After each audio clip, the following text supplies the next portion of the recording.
Hey guys, welcome again to Thistlehawk Homestead.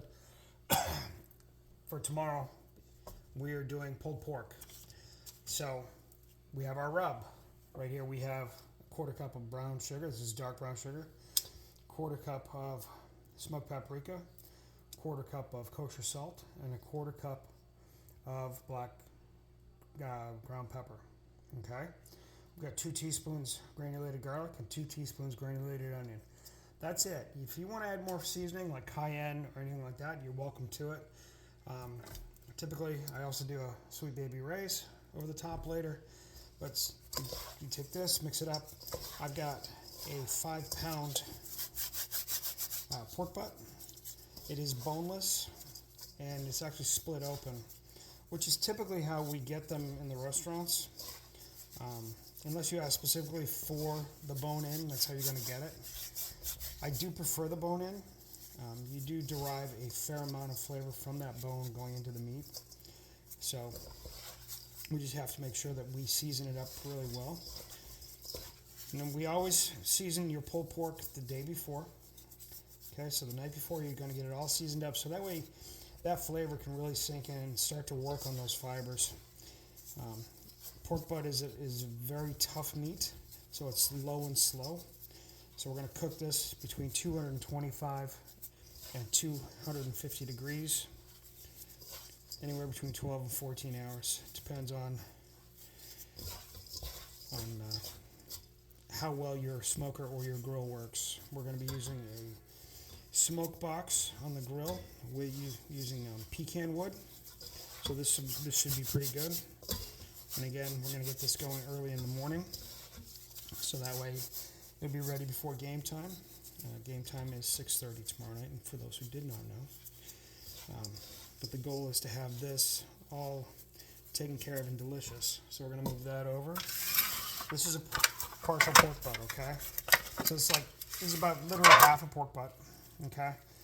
The bone would be right in here, but they split it open, okay? So we're going to season this.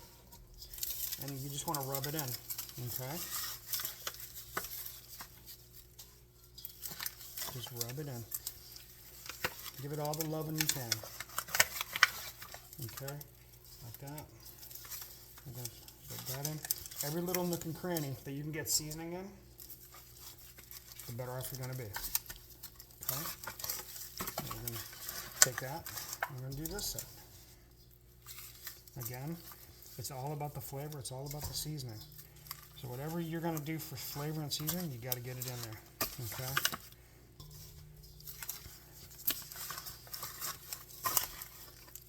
And do the sides.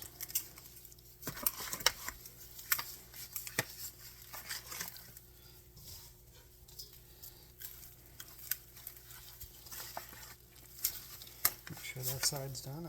It looks pretty good. You can probably use a little bit more. And there's extra seasoning in the bottom of the pan, which you can see, and that's okay.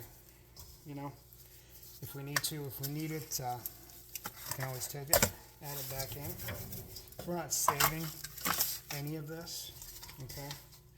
Once we're done rubbing, anything that's left over is going to get thrown out, simply because you can't save it. You know, it's got all the pork juice in there and what have you. I do a little bit more of a crust on top of that fat. Now, when you put it in the smoker, you got to make sure that the fat is up, because that way when the heat hits it, that fat will melt into the pork, into the body of it, and you're going to get tremendous flavor out of that, okay? So it's going to go straight up on a grill like this, just like this, and then it's going to be, this pan with nothing in it will be underneath in a drip pan, and it'll be offset. And I'll show you tomorrow when we do it. So the heat will be on one side, and so it's indirect cooking. We're not going to put this directly over the heat. There's sugar in here. Sugar and heat equals burned. Okay? So I'm going to let this sit overnight, and away we go. Thanks again for tuning into Thistlehawk Homestead. You guys be safe. Have a great night.